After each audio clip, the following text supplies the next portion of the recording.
Et voilà, on est de retour au TGS Spring Break pour la dernière interview de la journée. J'espère que vous allez toujours bien. Il fait un petit peu chaud dans notre studio, mais c'est pas grave. On est quand même très content parce qu'on reçoit Benzaï. Eh bonjour, merci de l'invitation. Ça va? Bah écoute, ouais, comme une fin de convention bien remplie avec plein de gens sympathiques Ouais. et puis le devoir bien fait. Conférence très très chill, donc ça a bien, voilà. Parce que dédicace, ça peut vite être C'est aliénant, ça. mais là, C'est bien de discuter un petit peu. voilà, le petit question-réponse avec des gens que je connaissais pas, qui en fait sont pas loin de chez moi, comme Maya Mystique, etc. Excellent. Et bonne découverte, le fils de la chance aussi. Fils de la chance, ouais, qu'on avait reçu. Vraiment très cool. Donc non, très bonne convention. C'est ça, c'est bon ça. Les bilan. conventions aussi, c'est plein de rencontres, que ce soit les visiteurs qui se rencontrent aussi entre eux, même les créateurs peuvent Exactement. se rencontrer. En vrai, sans le circuit des conventions, il y a beaucoup de potes dans le business que j'aurais jamais trop croisé, que ce soit Dina, que ce soit Ouais. Kayane, que ce soit même Monsieur Karaté, c'est quelqu'un que j'ai croisé comme ça. La première fois que j'ai croisé Notre Sérieux, c'était pour une convention. Incroyable. Pareil pour Guillaume d'Horizon, qui sont devenus des SNK. alliés de poids à SNK, effectivement. Et même, comme je le dis souvent, Toulouse Game Show. Mon premier Toulouse Game Show, c'est 2011, où je gratte un passe-presse grâce à Fred Dugrenier. Et c'est ma première rencontre IRL avec joueur du Grenier, mais aussi Bob Lennon. Qui me connaissait, que je connaissais pas, mais qui me connaissait de mes vidéos américaines. Et c'est là que je rencontre aussi les patrons de No Life qui me laissent carte blanche pour proposer Hard Corner sur leur antenne à l'époque. Et je croise aussi François Descraques, réalisateur du Viseur du Futur, qui commence à me parler tout de suite quand j'arrive à Toulouse. Donc moi, en plus, je débarque, c'est mon premier TGS. Et il fait Benzaï, mais moi je connais un peu tes vidéos et tout. Puis je vois des gens qui passent lui faire signer des trucs. Et je fais mais tu fais quoi et tout. Je fais je fais un truc qui s'appelle Le Visiteur. Excellent. Et je fais mais attends, parce que moi j'aimerais trop rencontrer le mec de No Life. Il fait ben nous on passe sur No Life. Il est là, Alex Pilote et tout. Et du coup voilà. Toulouse surtout c'était à Diagora déjà. Donc c'était ici. ouais. Et donc c'était beaucoup de souvenirs. Il s'est passé des choses. Non mais c'est vrai que c'était la grande époque. Il y a le bouquin No Life Story et No Life Legacy qui raconte un peu ces histoires où on retrouve finalement toute cette belle époque de tous les créateurs et de ces échanges. Et aujourd'hui encore finalement il y a des créateurs qui peuvent plus venir. Hein. Je pense à Joueur du Grenier.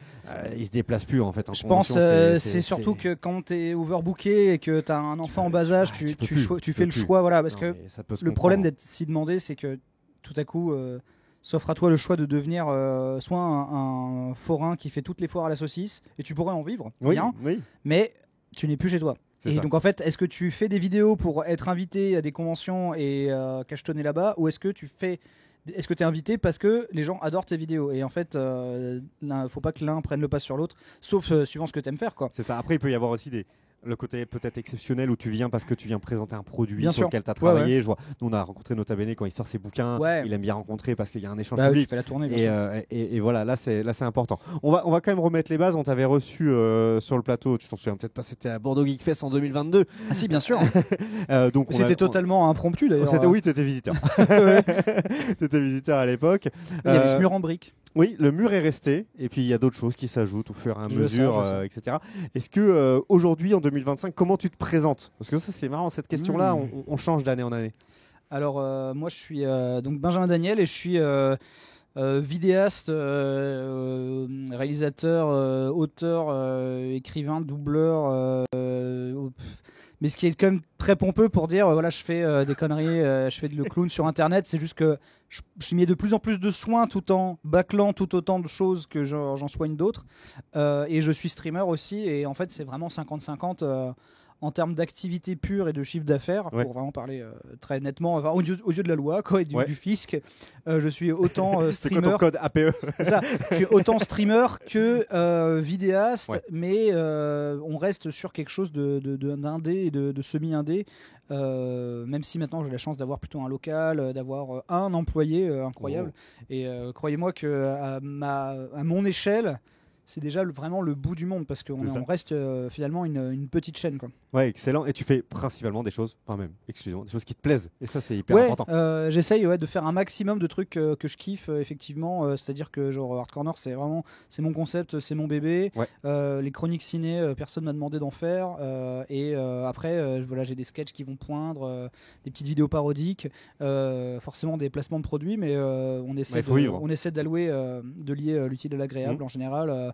Par exemple, j'en ai fait un pour des manettes PlayStation Black et du coup ils voulaient associer Black et Black Metal, donc on a fait un truc en mode ambiance metal sur Helldivers, enfin il n'y a aucun problème pour faire cette promo. Il y avait un lien, c'était organique, c'était naturel, ça faisait pas le truc hip-hop. Mais j'ai quand même un truc sur une brosse à dents qui arrive bientôt. Ah là là, la fameuse, sans la variation, machin. Ouais, exactement, bien sûr. Ah oui, mais il faut bien comprendre un truc, c'est que aussi... on va dire horripilant que ça puisse paraître aux yeux du public, cette nouvelle manne de sponsors, c'est eux qui payent les factures de tous les youtubeurs à tous les niveaux, les petits, les gros, les moyens. C'est vraiment eux qui ralassent parce que en fait YouTube c'est très bien employé à ne pas connecter les créateurs avec leurs abonnés. C'est-à-dire que vraiment si j'ai 700 000 abonnés, toucher 700 000 personnes, c'est vraiment beaucoup. Alors qu'avant, quand tu avais 500 000 abonnés, toucher 500 000 personnes, c'était la base. C'est très compliqué. YouTube, mais vraiment en termes d'algo et tout, ils se sont employés à faire en sorte que tu sois déconnecté de ta communauté, exactement comme a fait Facebook d'ailleurs. À une époque, moi j'ai une page Facebook avec 100 000 personnes. Je sais pas, tous ceux qui ont une page Facebook se souviennent très bien du moment où Facebook a dit « Ah, vous voulez toucher les gens qui sont abonnés à votre page ?» C'est 50 balles, c'est 100 balles, c'est 200 balles. C'est ça. Et ça fait beaucoup de mal justement aux créateurs qui voulaient monter. Et donc c'est eux qui payent les factures, c'est les VPN, c'est Raid Shadow Legends, etc. Tous ceux que vous connaissez. Et il y en a qui viennent. Et c'est grâce à eux que nous notamment on a pu step up. Genre si demain il n'y a plus d'OPSP, je ne peux pas payer mon employé, je peux pas payer mon loyer de local, etc. Ça fait partie du truc. Et comme j'ai dit en question-réponse plus tôt, moi je pourrais en fait ne rien changer à mon niveau de vie actuel en me contentant de streamer donc le soir de minuit à 4h et vivre tout le reste de ma life normale, quoi. Et en fait vivre à peu près aussi bien parce que finalement le bénéfice que je retire de toutes mes opérations en fait reviendrait au même que si j'étais que streamer.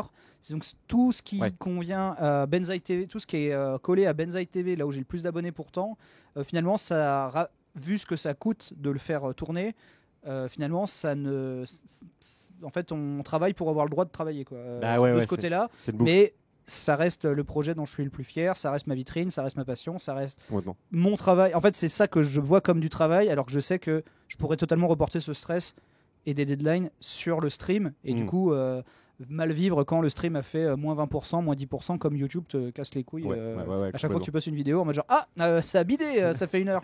Voilà. Ils sont et ça franchement, et tous les créateurs YouTube connaissent ce stress de sortir la vidéo et faire genre pas ouf le démarrage, désolé, va dormir. C'est impossible, c'est vraiment tellement cancer. C'est beaucoup de pression.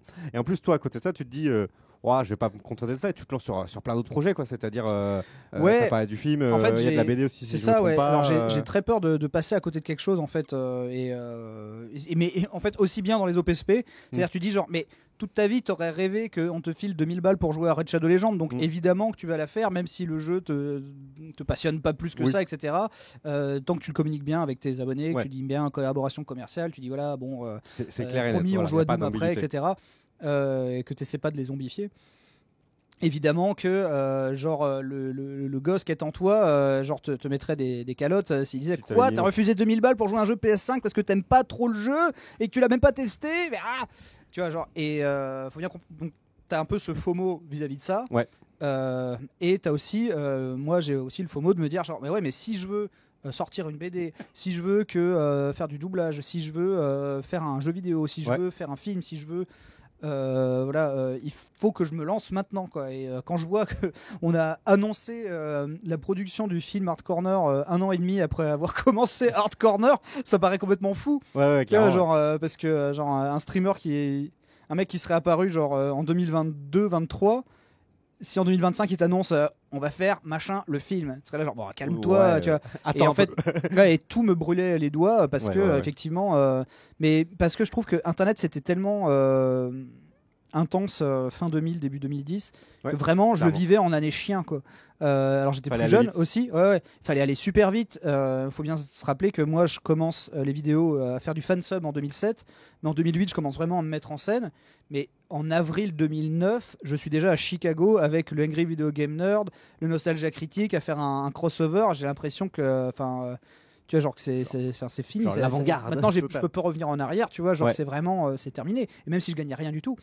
Mais donc ça a été vécu très intensément parce que en fait, dès que j'ai commencé les vidéos, on m'en réclamait 2 par semaine pour commencer à en vivoter. Donc il fallait. C'est vrai que c'était cette pression. Et là tu as l'arrivée de. On va dire, ça fait 3 ans, 2-3 ans, les formats courts. Ouais. Ça, là c'est l'inverse, c'est-à-dire que c'est le truc pas maîtrisé, ça vous tombe sur le coin du nez, tous les créateurs. Ouais. T'es plus ou moins obligé de t'y mettre. Bah, effectivement. Alors en fait, ce qui est marrant, c'est que j'ai fini par m'y mettre parce que je voulais inverser la vapeur qu'on parlait des abonnés, justement. Moi, je me suis retrouvé dans une situation où en fait, j'avais plus de croissance d'abonnés, mais même j'en perdais une centaine, 200. Comme ça, là, ils raclaient les fonds de tiroir et je perdais 100 ou 200 abonnés par mois. Tu vois, genre, ah oui, mais attends, d'ici l'an prochain, en fait, je vais repasser sous la barre des 700 000, alors que déjà, ça a été long d'y arriver. Je sais que je vais mal vivre ce petit chiffre-là qui a passé à 699. Et tout de suite, en fait, je me suis dit, bon, ben, si je dois faire un format court, à quoi ça ressemblerait? Donc, moi, j'aime donner des anecdotes de gaming, etc. J'aime faire l'ancien. On va faire des trucs où je fais l'ancien et des petits clips Twitch que Twitch d'ailleurs fait tout seul, quasiment. Et du coup, je vais poster ça comme ça. Et en fait, c'est un peu inversé la vapeur. Donc, ça veut pas dire que ces nouveaux abonnés regardent les vidéos, mais au moins, ça veut dire que c'est un peu. Déjà, le fait que ça a renversé la vapeur mentalement, je vous assure que ça aide un peu de voir un plus au lieu d'un moins. Après 1 an et demi à voir que des moins partout et du rouge. Comme tu sais que YouTube adore te stresser et t'agresser avec. Et du coup, donc ça éteint les boutons rouges. C'est comme la bagnole, quoi. Genre tous les voyants maintenant ils sont verts. Tu retrouves le sommeil plus facilement, même si foncièrement c'est pas différent, mais. Et donc, le petit format court, c'est même pas pour essayer de percer, devenir la diva du format court, parce que je connais plein de gens qui ont des millions d'abonnés en format court et qui n'arrivent pas à toucher sur le format transformer, à toucher sur le format long, à transformer ça en quelque chose de pérenne, à transformer ça en quelque chose de rémunérateur. Et donc, en fait, ils bossent encore à côté, c'est très compliqué, ou il leur faut vraiment qu'ils brassent genre 2 vidéos par jour. Et mon pote Papa Blender, il me disait, il y a des mois, j'ai fait des mois à plus de 2000 balles sur TikTok et j'ai commencé à me poser la question, est-ce que je quitte pas mon métier pour bourrer? Mais en fait, si je fais pas 2 vidéos par jour, j'ai l'impression que l'algo m'oublie. Surtout le mois d'après, en fait, j'ai fait 800 balles et j'ai fait heureusement que j'ai pas foutu ma vie en l'air pour 800 balles. Ça peut être très compliqué. Et enfin lui en plus il a des gosses et tout quoi. Donc tu vois cette espèce de je comprends tout à fait que des gamins arrivent à se buter et à sortir 1 million de TikTok par jour, mais en fait c'est quelque chose à partir d'un moment, tu peux plus en fait proposer ça. Ça devient très compliqué. Avec cette énergie de trentenaire. et à côté de ça, donc tu reparlais des chiffres. En plus, ça les biaise complètement.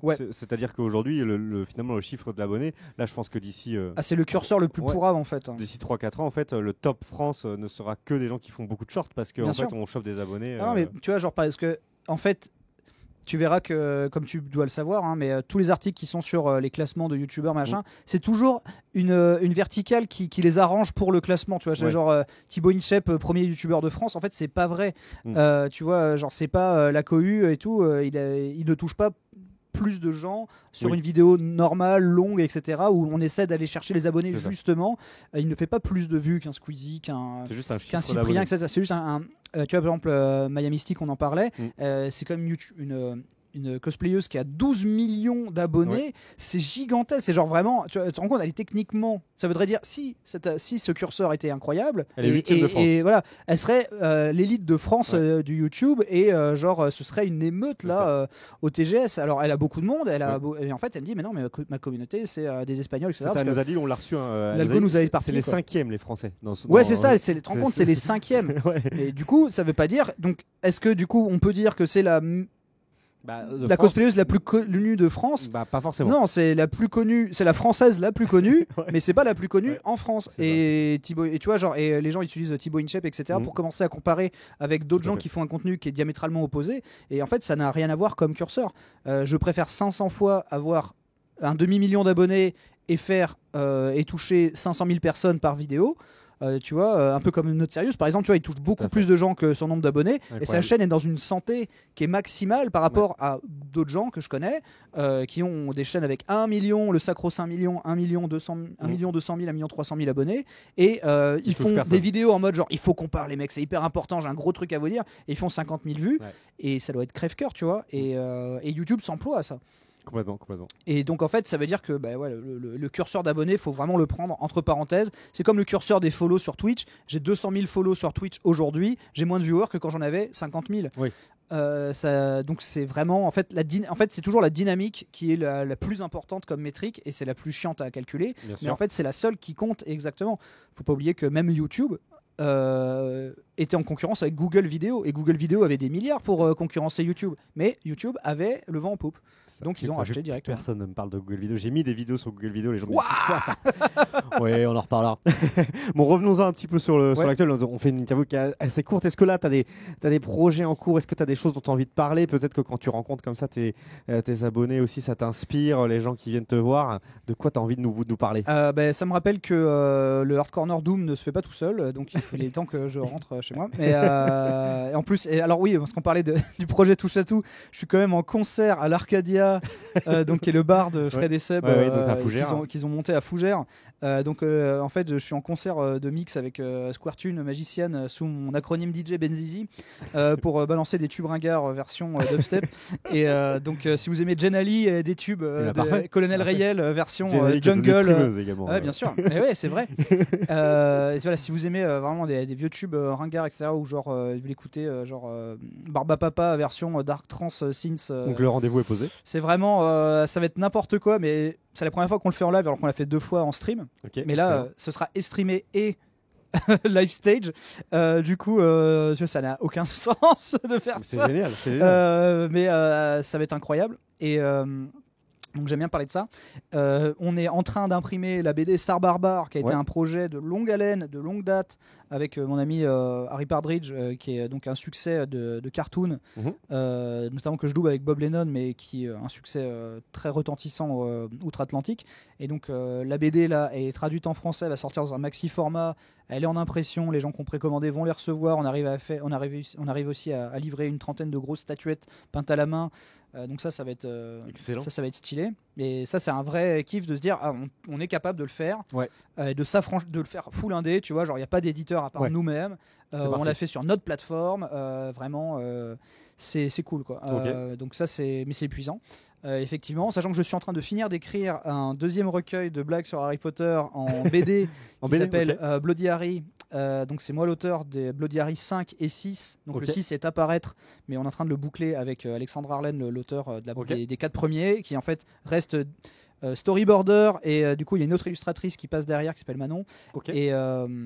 Et moi je passe, c'est moi qui écris les blagues. Du coup c'est déjà sorti le 5, donc c'est 200 à peu près blagues sketchées sur Harry Potter. Et donc là je suis en train d'écrire les 200 autres. Et si on a envie un peu de suivre comme ça tous tes projets, toi c'est quoi le réseau? Sur Twitter en général. Sur Twitter je raconte beaucoup plus ma vie. Sur Insta j'ai du mal à faire des stories, tu vois, pour un peu tout raconter tout et rien, alors que sur Twitter en plus tu peux rechercher un peu dans le temps, etc. Donc en général sur Twitter, mais tu vois par exemple quand j'avance sur à Bloody Harry, comme en fait je le fais plus pour moi de me dire genre j'ai réussi à écrire cette BD jeunesse, des blagues Harry Potter. En plus le bouquin a plutôt plu aux gens qui aimaient les bouquins d'avant, donc c'est-à-dire que j'ai bien réussi à me greffer dans la série alors que je la prends en cours, ce qui est un vrai challenge pour un auteur, vraiment. Alors que c'est si vous saviez combien c'est payé la BD normale, c'est vraiment c'est même pas un NordVPN. Dernièrement on a fait une Twitch Bounty où j'ai joué à Fragpunk pendant 1 heure là. Je pense que ça m'a rapporté plus en 1 heure que d'écrire 200 blagues sur Harry Potter qui seront après vendues en BD dans toutes les Fnac quoi. C'est vraiment ne faites pas BDiste. Vraiment c'est pour ça que d'où le fait d'être indé, ça a du sens parce que mais j'aime bien avoir 1000 doigts là-dedans. Et ça fait partie des petits projets qui sont en side dont je parle pas tous les jours, parce qu'en fait tous les jours ma routine c'est vraiment d'essayer de tester un peu tous les jeux qui sortent, de finir ceux qui nous plaisent le plus avec la commu, et après de décortiquer les grosses collectors et les grosses sorties ciné sur la chaîne principale. Et ça on sait où me trouver quoi. Ça on m'attend au tournant je pense, alors que à côté j'essaie de faire tellement de choses, y compris de faire décoller un 2e film et une saison 4 de Hard Looters. Ça ne s'arrête jamais. Non, ça s'arrête jamais. Et une saison 4 de Hard Looters, parce qu'on a cette série télé qui s'appelle Hard Looters. Il y a 3 saisons qui sont en rediff infini sur Game One. Mais en fait la saison 3 commence à vieillir maintenant. C'était la saison du Covid, donc les tournages datent de 2020-2021. Faut bien se dire que maintenant le Japon ça a un peu changé. Il y a des boutiques. C'est les prix. Il y a des boutiques qu'on a immortalisées dans la série qui ont fermé depuis, des salles d'arcade. Donc c'est vraiment une capsule temporelle. Donc ce serait justifié de faire une saison 4, sauf que le problème c'est qu'on n'a aucun vrai sponsor, financeur, etc. d'avance. Donc on a un épisode secret qui servira, je pense, de coup d'envoi pour une collecte, mais parce que on nous le réclame souvent, mais ça reste un succès d'estime. On ne fait pas des millions de vues avec Hard Looters. Donc il va falloir un peu se remonter les manches parce qu'on ne peut pas proposer une saison 4 qui est schlaguée par rapport à la saison 1 qui était pourtant, on avait déjà soulevé des montagnes parce qu'en fait c'est qu'on était déjà au Japon pour d'autres raisons. Moi c'était par rapport à Red Bull pour pouvoir la tourner. Et on veut que ce soit plus quali que quand on avait déjà des facilités d'être déjà sur place, etc. Alors que commencer à faire le calcul de ce que c'est un tournage d'une équipe de 6 personnes au Japon pendant 2 semaines et qui revient plus après du montage et la création musicale et la SACEM pour rémunérer les artistes, on est sur ça chiffre très très vite, Bon. Effectivement, mais c'est quand même dans les cartons. Ce qui est épuisant, n'est-ce pas? Écoutez, je pense qu'il y a de quoi faire avec tout ça, Benzaï. Merci d'être venu discuter avec nous sur cette TGS. C'est la fin pour nous aussi. On se retrouve très bientôt, j'espère. Buvez frais. Ouais, voilà, il va falloir se ressourcer. Merci à tous de nous avoir suivis sur cette TGS Spring Break. Merci à vous. Et on se dit à très bientôt. Bye bye. Salut.